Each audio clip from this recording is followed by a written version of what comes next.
Welcome back, podcast fans. I'm your host, Annette, and this is Parenting Impossible, the Special Needs Survival Podcast. And I'm here today with Karen Hurley, who I am so excited to meet because it's a topic that I haven't covered before, but I'm super interested. I have so many questions for Karen. So Karen does adaptive fitness and adaptive CrossFit training with individuals with disabilities. And it's frankly, we've heard about adaptive sports and inclusive sports and that sort of thing. Um, but I've never really met anybody who does this for a living. I have known people who have had, the random trainer work with their kid at the gym just because they've taken a liking to them, but with no special affinity for it or, training, etc.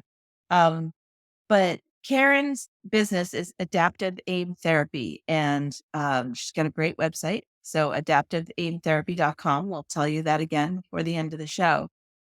And I'm just really glad to hear that this is, a new category that's moving forward. So as Karen and I were talking before the show, she was telling me that this isn't really a connected category yet in the sense that there's no group that she's joined. There's no, like there is for certified fitness coaches and trainers. She doesn't have that. She's a trailblazer. So welcome, Karen. Welcome to the show. Trailblazers are what we do best here. So thank you for coming. Thank you. I'm so excited to be here. So, I have to ask you a little bit about your background because I'm fascinated in how you started down this path and got interested in this area. So, I've always done sports. I grew up in a very athletic family and I've always loved sports. I then became a physical therapist and have done that for quite a few years. And the past 8.5 years, I was in a school district as a physical therapist, K to 12. And I loved it. I learned a lot. And during the pandemic, we became a unified district with the Special Olympics. Okay. And the director of student services said, Karen, run with it. And I did. And we were able to start a lot of different programs, a unified basketball program, which was great for uh, athletes at the high school level. But then I started doing more and more programs, and I did a unified gross motor group where had students in the middle school that were in sub-separates and paired them up with their peers. And I started seeing meaningful relationships form. It may not look like your typical, hi, how are you? But it was, they love SpongeBob. Let's talk about that or whatever interest. And a lot of the students learned, oh, I can have meaningful connection and it may look differently. So it was kind of the start of something. And then a lot of the students in the separate from the middle school were moving up to the high school. So I met with the vice principal and said, hey, what are we going to do? We've been doing this unified gross motor at the middle school for a couple years now. And she said, great, why don't you help co-teach a unified wellness class? So that was really the Wow. start of it. I loved it. Um, I created the curriculum. I worked with one of the classroom teachers, the PE teacher, so that we were in alignment with all the standards Right. for PE. And during it, I got my CrossFit level 1. I did get my adaptive inclusive CrossFit training. And so we started doing Fun Fitness Fridays. And everyone loved it at the high school level. And as I'm looking around, thinking his wall ball looks different than, her wall ball, but who cares? We're all moving. And so that kind of started that.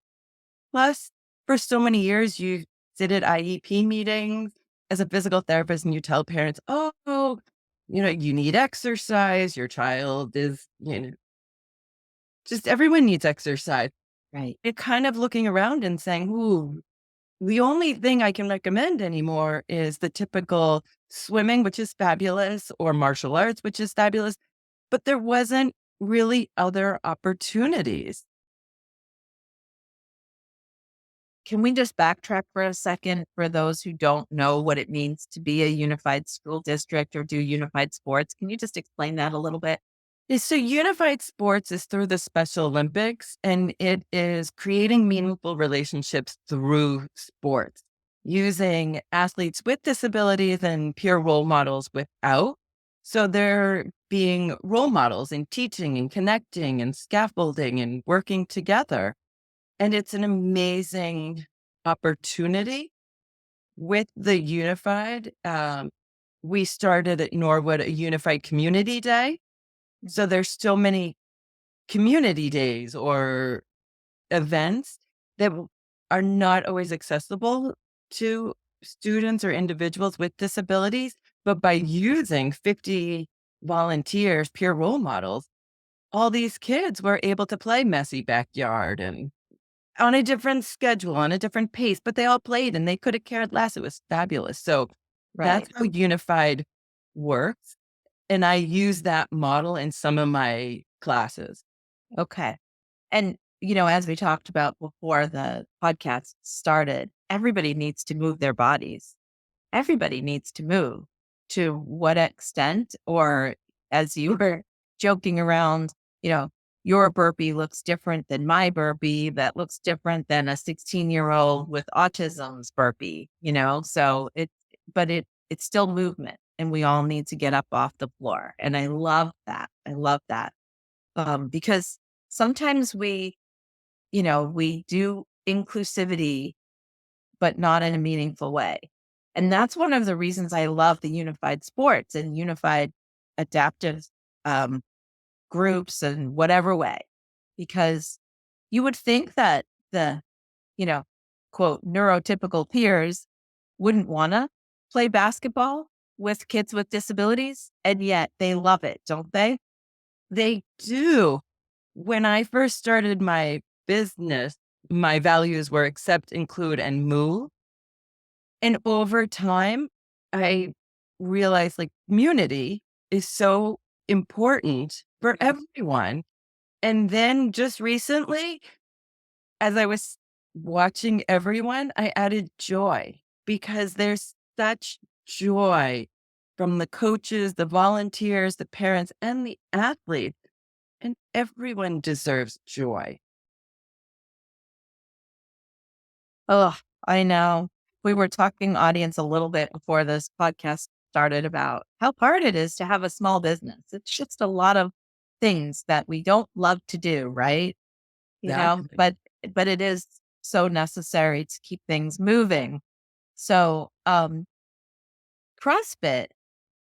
what is that as a sport? What does that look like? Just to kind of take it back a step. That's a great question. So, CrossFit is functional movements at a relative high intensity, and it always varies. So, it mirrors life actions like squatting is the same thing as sitting, getting up the couch, getting up off the toilet. Burpees are getting up off the ground. Um, High intensity is moving as fast as you can. However, it's relative high intensity. So Yeah. your high intensity is different than my high intensity and Right. always variable.